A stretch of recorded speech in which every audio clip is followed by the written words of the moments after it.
So let's talk about betrayal in the real world and how to heal without losing yourself to it so you can move forward. So betrayal is one of the deepest pains a person can experience in a relationship.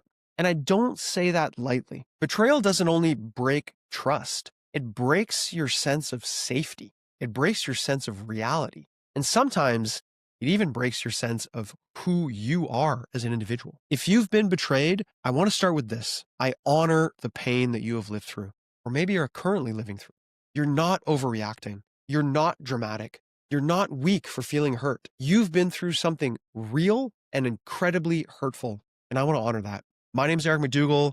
I'm a certified master relationship coach, and I help couples rebuild trust, communicate with confidence, and reconnect their relationships in a healthy way that works for each partner. And betrayal is something I've walked people through many, many times. So today, I want to help you understand three things: what betrayal is, why it hurts so deeply, and the path to healing and overcoming the betrayal without losing yourself or letting it define you. So let's go ahead and start at the beginning.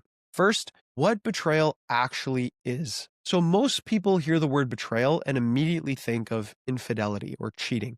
And yes, that's a major betrayal. But betrayal comes in many forms, some loud and obvious, and some quiet and subtle. I want to name them clearly because once you name something, you can finally start healing it. So let's talk about micro-betrayals first. These are small breaks in the safety of your relationship that add up over time to really create a gap or a rift between partners. Some examples of micro-betrayals are saying I'm fine when your partner is slowly pulling away, emotionally disappearing during hard moments when you need support, lying about little things, breaking promises over and over again, or maybe even agreeing to change but never doing it. It can be things like flirting behind your back, going secretive with their phone or privacy, telling half-truths, or really just completely withdrawing from the relationship. These moments seem small, but done and compounded over time, they create major cracks in the relationship. Then there's mid-level betrayals, probably the one that hit harder, that people notice as they're happening. Things like hiding money, keeping a certain friendship secret, watching things online they don't want you to know about, talking to somebody else emotionally or confiding in them over the internet without letting you know, lying about where they were when you asked them about it, or even intentionally withholding any sort of information. These aren't always affairs, but they are major breaks in the trust of a relationship. And then finally, there's an idea of these big betrayals, these earth-shattering ones that happen all at once and just turn your whole world upside down. Affairs, whether emotional affairs, physical affairs, sexual affairs, leading double lives, having a long-term lie that just continues to get reinforced over and over again, breaking vows, hiding addiction. When these happen and they come to light, your whole world can collapse with just a single piece of information. And here's the truth I want you to hear. Betrayal is not just an act. Betrayal is a break in the safety and security of the relationship. It is the moment somebody chooses self-protection and taking care of their own needs over protecting the bond of the relationship. It's when they decide to guard themselves instead of honoring and guarding the relationship. That's the wound that happens. And if nobody teaches you how to heal this type of hurt, you end up doing one of two things. You either lose yourself in trying to fix it, trying to solve it, trying to overcome it, or you lose your heart so you can never be hurt again. And neither one of these lead to peace. So let's talk about why betrayal hits the way that it does. So why does betrayal hurt so much? Betrayal doesn't just hurt your feelings. It hits your entire nervous system. It's the reason that your stomach drops, your chest tightens, you can't sleep, you have no appetite.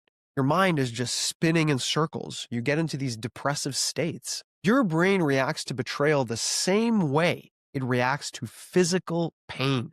That's why you feel sick, shaky, restless. This is your body trying to protect you. And your mind also jumps into confusion. It's trying to make sense of something that just doesn't make sense at all.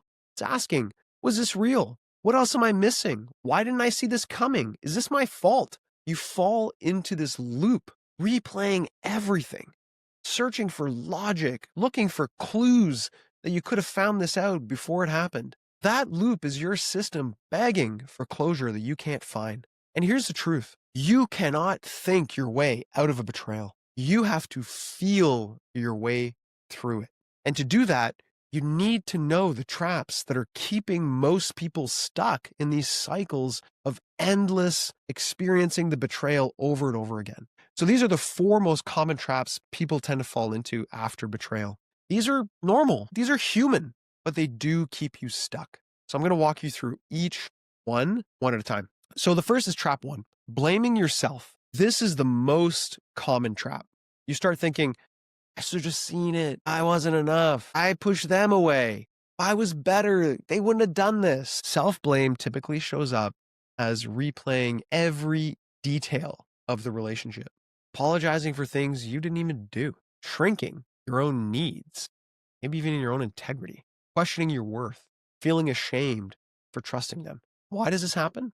Because your brain wants control. Blaming yourself makes the pain feel predictable, but it's not truth. It's fear. And it's really just your brain trying to get back to feeling in control. Trap number 2 is numbing out.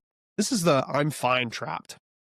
So you disconnect to survive. It looks like, just being cool about it or acting like nothing happened, throwing yourself even deeper into your work, maybe just like scrolling endlessly on YouTube or Instagram, probably drinking or overeating just to cope, shutting off all your emotions. And on the outside, you're kind of smiling. You're trying to pretend like everything's cool, like you're strong, like you have it all together, when inside you're just breaking. Numbing out might be a protective mechanism, but it does not heal betrayal. It just delays the pain. Trap 3 is chasing repair. So this trap comes from panic. You try to fix what they broke. And I say that to be real with you. It looks like sending long messages, begging for answers, trying to talk it out before anybody is calm, apologizing just to get closeness back, forcing intimacy, doing all the emotional labor, walking on eggshells. But the more you chase, the more they're going to retreat and have little to no respect for you. Not because you're wrong, but because your energy is coming from fear, and fear can feel like pressure to them. Trap 4 is also a common one, which is to take revenge, right? Or even just to withhold love. This is the protect yourself at all costs trap. It looks like shutting down, getting cold, saying, I don't care, trying to hurt them back. It's like eye for an eye, talking to someone else for attention, reaching out to an old college flame to try to get your partner back, building walls around your heart, already planning kind of an exit revenge so you can feel powerful again and hurt them the way it hurt you. This is a short-term fix, and it will not. Revenge gives you short-term power, but long-term pain. Withdrawal gives you short-term safety, but long-term loneliness. And again, these traps that we fall into are pretty normal, but they keep you from healing. So I wanted to share some things that actually help, that you can start doing today to heal and overcome this betrayal so that it doesn't define you or your relationship. So let's talk about the 4 steps to move beyond betrayal in a way that protects you, strengthens you, and helps you grow, right? This is your simple action framework. It's not theory. It's not fluff. It's real tools. So let's go ahead and break it down. Step 1 is learn to regulate your body before you engage with the story. So your body is the first place betrayal hits. So this is the first step to claiming your nervous system. Because if your body is panicked, your mind is going to rush, your emotions are going to flood, your words are just going to explode. So learning to regulate yourself is a very important skill so you can start to work through this. This looks like slowing your breathing, grounding your feet, taking short walks, warm showers, maybe a little bit of cold water therapy, writing out your thoughts in a journal, sleeping on things before making big decisions, stepping away from the conflict. Remember to regulate before you evaluate, because a calm body is your anchor towards moving beyond this. Step 2 is separate their behavior from your worth. So this is the moment you take your power back. Their choices are a reflection of their wounds, their fear, their maturity, their lack of honesty, their unhealed patterns, not your value, not your body, not your worth, not your identity. Ask yourself this question honestly. What does their behavior say about them, not about me? What feelings inside me need care? What type of person do I want to be after this? For a lot of people, shame makes them collapse, but clarity brings you back in connection with yourself, which is going to be an important part of regaining your power and moving forward beyond this betrayal. Step 3 is to speak truth without trying to control the outcome. So this is emotional leadership, and this is a very challenging one for people because in these moments, we want to control the situation. So you don't beg, you don't chase, you don't explode, but you don't shrink. You speak your truth with calm clarity. You can say, I was hurt, or this broke trust, or I need full honesty to move forward, or even I'm open to rebuilding, but not if I lose myself in the process. This step is not about getting them to agree. It's about aligning your actions with your truth and then speaking that out loud as a statement for how you're going to relate moving forward. And then step 4 is rebuild safety through small, consistent actions. Trust never comes back all at once. It returns slowly, one brick at a time. I remember Brene Brown talked about this idea of the jelly beans in the jar. It's one jelly bean every time you make a choice. Rebuilding trust is about choosing honesty, choosing openness, choosing transparency, about repairing fast when things get rough. It's about reliability, emotional warmth. It's about being consistent with your truth instead of making these big sweeping promises. Trust grows through repetition, not through speeches. It's about what you do more than what you say. And this is the path to move beyond betrayal. Now, if you want clarity for the next 30 days and you're in a season of betrayal right now, or disconnection, or even just doubt, and you don't know what to do next, I have a free relationship assessment you can take. This is just you answering a couple simple, clear questions about what's happening right now in your relationship.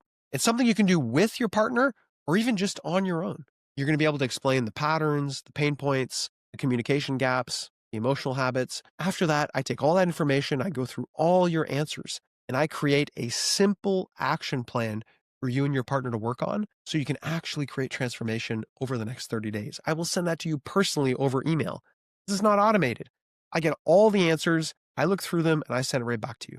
This is my gift to you for taking the time to look at this video all the way through the end so that you can start taking action to transform the connection in your relationship. I hope this was helpful. Go ahead and do that assessment, and I'll fire an email over to you with some action plans.